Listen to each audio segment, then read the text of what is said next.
그리스도의 풍성하신 은혜와 사랑이 늘 함께 하시기를 바랍니다. 오늘 이 아침에는 빌립보서 제4장 1절로 7절까지의 말씀, 생명의 삶 큐티 1월 18일자 말씀입니다. 1절 이하의 말씀 봅니다. 그러므로 나의 사랑하고 사모하는 형제들, 나의 기쁨이여 면류가 아닌 사랑하는 자들아, 이와 같이 주 안에 서라. 내가 유오디아를 권하고 순두개를 권하노니 주 안에서 같은 마음을 품으라. 2절에 보면 유오디아와 순두개에게 사도 바울이 권면하는 내용이 나옵니다.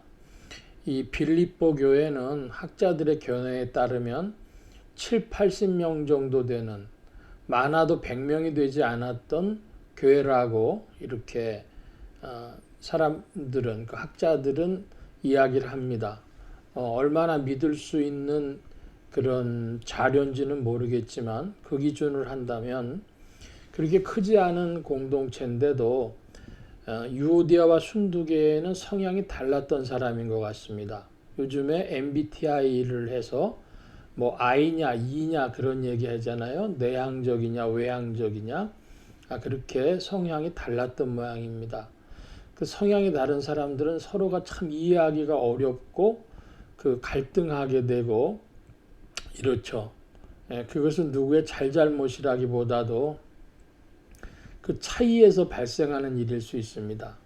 그런데 그런 일들이 공동체가 커지면 커질수록 더 있겠죠. 그 2000년 교회사에서 이 빌립보서 4장 2절이 사실은 짧은 한 절이지만은 그 교회 공동체에 주시는 의미가 큰 것입니다. 그 성향이 다른 사람들의 갈등으로 힘들어할 때 해결책은 무엇이냐? 주 안에서 같은 마음을 품으라. 그리스도를 먼저 앞세우는 한에 있어서 주 안에서 같은 마음을 품을 길이 있을 줄로 믿습니다. 자기의 성향이나 체질이나 상식이나 가치관이 아니라 주님이 앞서 계시고 주 안에 있는 공동체 일원들이 되어질 때에 이런 어려움을 극복할 수 있을 줄 압니다. 3절 이하입니다. 또 참으로 나와 멍에를 같이 한 네게 구하노니 복음에 나와 함께 힘쓰던 저 여인들을 돕고 또한 클레멘도와 그와 나의 동역자들을 도우라. 그 이름들이 생명책에 있느니라. 주 안에서 항상 기뻐하라. 내가 다시 말하노니 기뻐하라. 사도 바울은 반복해서 기뻐하라고 이야기했습니다. 그 이유가 무엇이었을까요? 이제 이 기쁨은 시간과 환경에 매여 있는 기쁨이 아니라 신령한 안목을 가지고 있는 자들이 얻을 수 있는 기쁨입니다. 우리가 항상 기뻐하면 주님을 바라볼 때 기뻐할 줄 믿습니다. 그러므로 주 안에서 항상 기뻐하라, 그런 것입니다. 그런데 이것이 쉬운 일이 아니기 때문에 우리는 자칫하면 시간과 환경을 보기 때문에, 그래서 사도 바울은 다시 말하노니 기뻐하라고 명하였던 것입니다. 여러분, 우리는 기쁨이 명령되었다라고 하는 사실을 기억해야 하겠습니다. 5절 이하입니다. 너희 관용을 모든 사람에게 알게 하라. 주께서 가까우시니라. 아무것도 염려하지 말고 다만 모든 일에 기도와 간구로 너희 구할 것을 감사함으로 하나님께 아뢰라. 그리하면 모든 지각에 뛰어난 하나님의 평강이 그리스도 예수 안에서 너희 마음과 생각을 지키시리라. 6절 말씀에 보면 기도와 간구를 나누고 있습니다. 기도란 무엇이고 간구란 무엇이냐? 간단히 말한다면 기도는 마음의 지향이고 간구는 주님 앞에 간절히 바라는 내용이 있는, 제목이 있는 것이 간구라 하겠습니다. 좀 풀어서 말씀드리면 이야기가 어디까지 가나? 그러면 주님이 예루살렘 성전을 보고 말씀하시기를 만민이 기도하는 집이라 그랬습니다. 기도 아무 데서나 하면 되는데 왜 그 만민이 기도하는 집이라 그랬냐? 바로 이 용어가 그 복음서에 나오는 용어와 이 6절의 기도가 같은데요. 만민이 기도하는 집의 기도와 6절의 기도가 같은데 그때 기도라고 하는 것은 예배라고도 할 수 있습니다. 하나님 만나는 자리에서 예배 드리는 거, 그것이 기도라 하겠습니다. 첫 번째 뜻은 하나님 만나 뵙는 자리에서 제사 드리는 거, 예배 드리는 거, 그것이 기도다.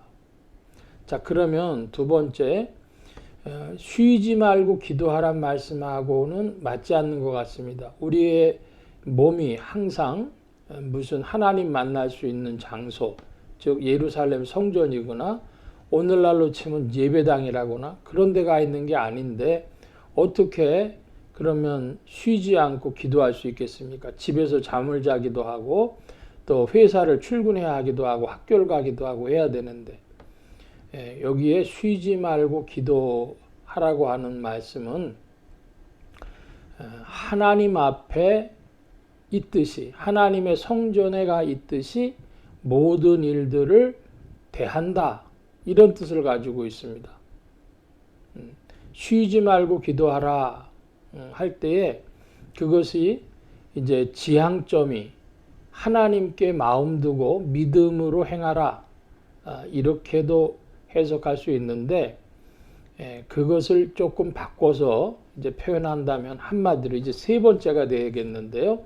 첫 번째, 두 번째가 다 합해져 가지고는 결국 하나님 앞에서 하나님 앞에 있듯이 행하라. 하나님께서 앞에 계시듯이 행하라. 칼빈은 코람 데오라고 하는 말을 썼습니다. 하나님 앞에서 그 용어를 썼는데 하나님 앞에서 모든 일을 행하듯 행하는 것이 기도요. 그러므로 기도를 다른 말로 바꿔서 말한다면 경건한 마음, 그것이 기도라고 할 수 있습니다. 모든 일에 대하여 경건한 마음을 가지고 대하는 것, 그것이 쉬지 말고 기도하는 것이기도 하고 또 이 빌립보서 4장 6절에 나오는 모든 일의 기도와 하는 것과 같습니다. 그럼 간구란 무엇이나 간절한 바람이죠. 구체적인 내용을 가지고 있는 것입니다.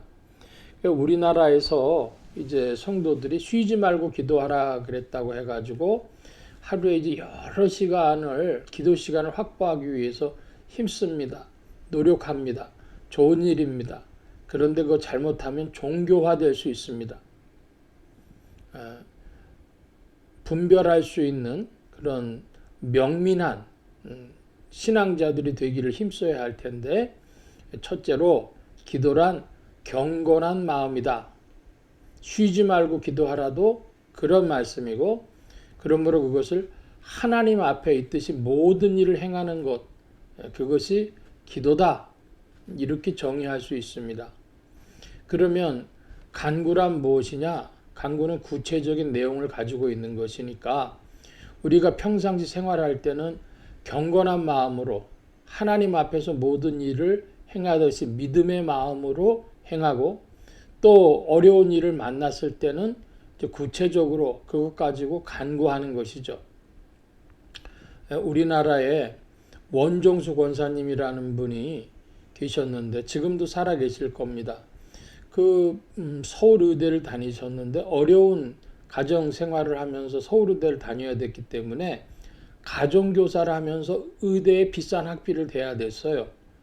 그러니까 의대생이 공부만 해도 힘든데 가정교사 노릇하면서 하니까 자기 공부할 시간이 적지 않습니까? 그러니까 자기 공부하는 시간에 한 과목 보고 10분 기도하고 한 과목 보고 10분 기도하고 그러셨다는 거예요. 그건 정말 간구죠. 그러니까 우리가 기도와 간구 모두에서 믿음의 마음으로 주 앞에 나아가는 자들, 하나님께 아뢰는 자들 되어줘야 하겠습니다. 그러면 주님께서 우리를 도우셔서 우리의 마음과 생각을 다 지켜주실 줄로 믿습니다. 여러분 마음속에 경건한 마음과 또 여러 가지의 필요한 것들을 주님께 구하는 기도와 간구가 유기적으로 돌아가는 신앙생활 되시기를 축복합니다. 기도하겠습니다. 만복의 근원 되신 주님, 우리가 교회 공동체에서 생활할 때에 주 안에서 한 마음을 품는 것 잊지 않게 하여 주옵시고, 우리가 안목이 있어 주 안에서 항상 기뻐해야 함을 잊지 말게 하여 주옵시고, 또한 경건한 마음과 우리에게 찾아온 여러 가지 문제들을 아뢰 수 있는 기도와 간구 생활이 유기적으로 돌아가는 신앙생활 하도록 지도하시고 인도하여 주옵소서. 온 교회와 성도들과 죄종들이 함께 하심에 예수 소망교회와 온 성도들과 부족한 종이 함께하여 주옵시고, 복음 전파 영혼 구원하는 일에 쓰임 받으며 성령님과 함께 전진케 하여 주옵소서. 도우신 구하며 감사하며 의지하올 때에 예수 그리스도의 이름으로 기도하옵나이다. 아멘. 하늘에 계신 우리 아버지여, 이름이 거룩히 여김을 받으시오며 나라의 임하옵시며 뜻이 하늘에서 이루어진 것 같이 땅에서도 이루어지이다. 오늘날 우리에게 일용할 양식을 주옵시고, 우리가 우리에게 죄 지은 자를 사하여 준 것 같이 우리 죄를 사하여 주옵시고, 우리를 시험에 들게 하지 마옵시고 다만 악에서 구하옵소서. 대개 나라와 권세와 영광이 아버지께 영원히 있사옵나이다. 아멘.